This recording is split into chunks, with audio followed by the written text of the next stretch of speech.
Okay, so talking about section 2.2, we're going to be looking at the properties of water.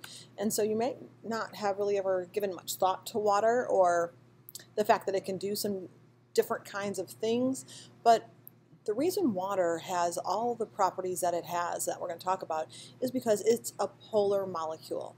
And so when I say a polar molecule, what I'm talking about is that as a molecule, water has regions on it that have opposite charges.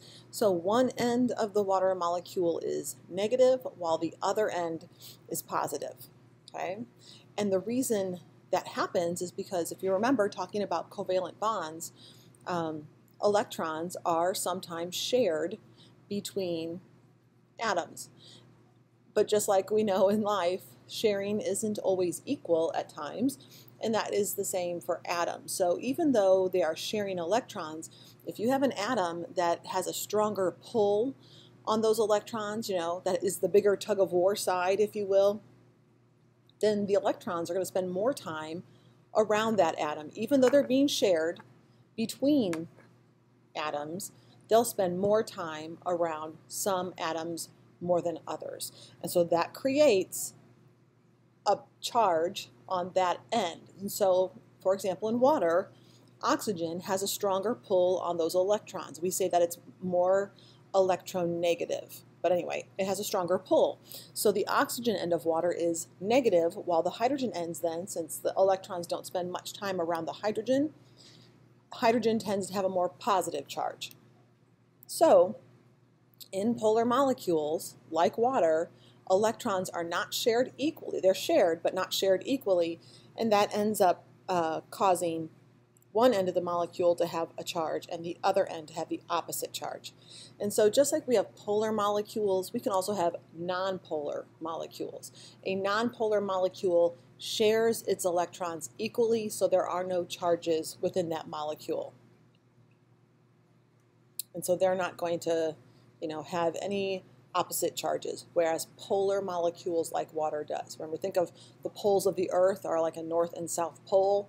So water is a polar molecule because it has a positive and a negative charge. Now, due to that, these polar molecules can then interact. Just like magnets, right? The positive end of one magnet is attracted to the other, the opposite end of the other, right? Or the north and the south pole, on those magnets are attracted to each other. Water does the same thing. So we're not talking about a bond being created between two different water molecules because electrons are being shared or transferred, but it is a bond that forms. It's a bond of attraction, just like there's nothing being transferred between the two ends of a magnet, the opposite ends of two different magnets. They're just attracted to each other. And so that happens between water molecules, and we call it a hydrogen bond because the positive end of one hydrogen is attracted to the negative end on the other water molecule, which happens to be the oxygen end. And so we typically have hydrogen bonds forming in molecules, especially water, because hydrogen, it only has one electron, so quite often its electrons being pulled away from it, and so it will always have kind of a positive charge. So in this case, between water molecules, because they're polar and they have charged regions, they will form a hydrogen bond. And when you talk about hydrogen bonds, first of all, these are just, like put a bunch of magnets together, and yeah, they stick together, but they're also easy to pull apart. An individual hydrogen bond is about 20 times weaker than a covalent bond, so they're not very strong.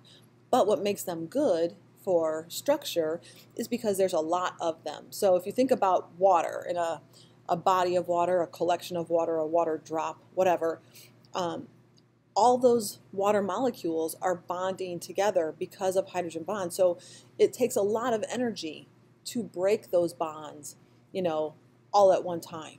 So because we have those hydrogen bonds between water molecules and there's an abundance of them, they create a very strong, attractive force between water molecules.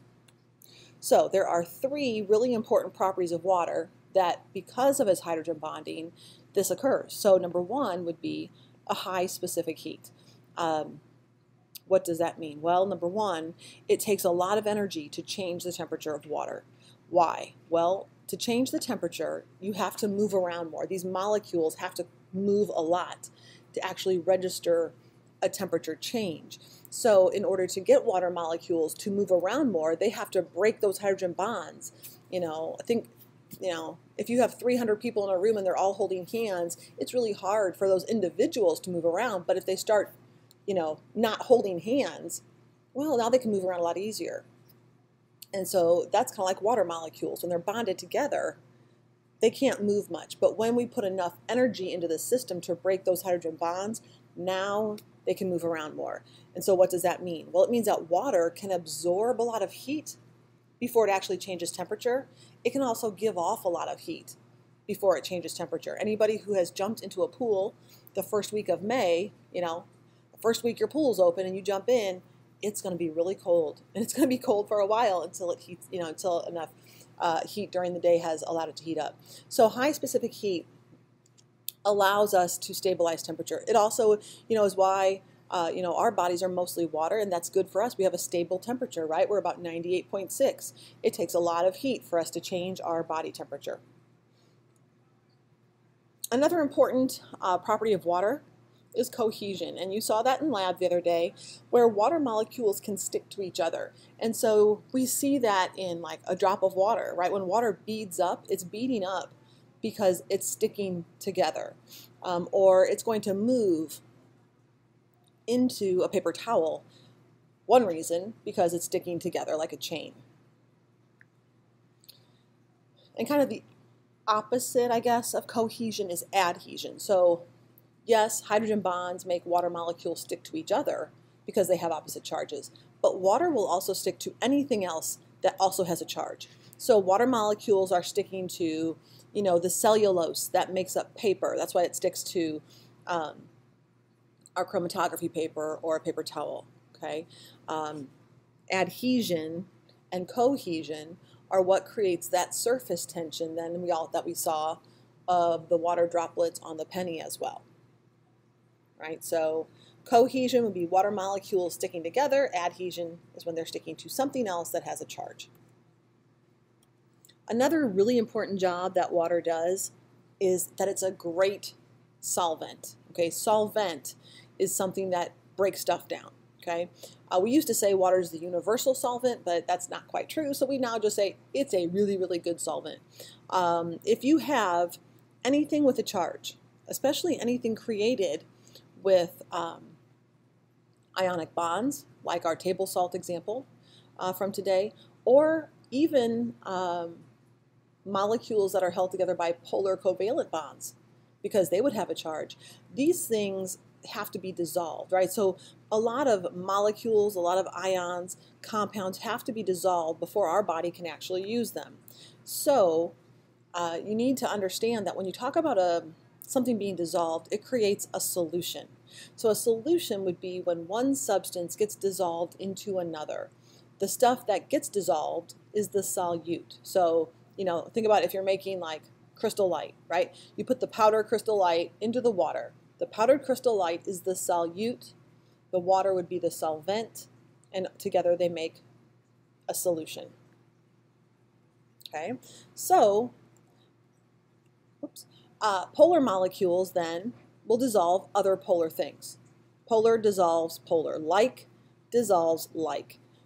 Non-polar things can only dissolve other nonpolar things. That's why oil is a nonpolar substance. When you put it in water, the two do not mix. But if you take two oils and put them together, they will mix equally within each other. Okay. And then our last property of water that we're going to talk about in notes here would be that water leads us, it can dissociate into hydrogen ions and hydroxide ions, which takes us to the idea of acids and bases. An acid is anything that gives off hydrogens when it dissolves in water. And a high hydrogen ion concentration creates a very low pH. So the more hydrogen in a solution, the stronger the acid, the lower the pH. Okay, so compounds can form acids and bases. If it gives off a hydrogen, it is an acid. If it absorbs or removes hydrogen ions from the solution, then it acts as a base. So if it takes away that hydrogen concentration and increases the pH greater than 7, it is a base. Okay, and our scale ranges from 1 to 14, with 7 being neutral. And neutral is really where most of our body likes to be. There are locations in our body that need different pHs, your stomach, for example, your intestinal tract. But for the most part, we need our body to stay with a neutral pH. And so we rely on buffers. A buffer is a weak acid-base combination that when it's in solution, if it needs to behave, like if the solution is too basic, then it can act as an acid and give off some hydrogen to bring the pH back to neutral. If it is in an acidic solution, then it can act as a base and absorb hydrogen, again, to bring the pH back to neutral.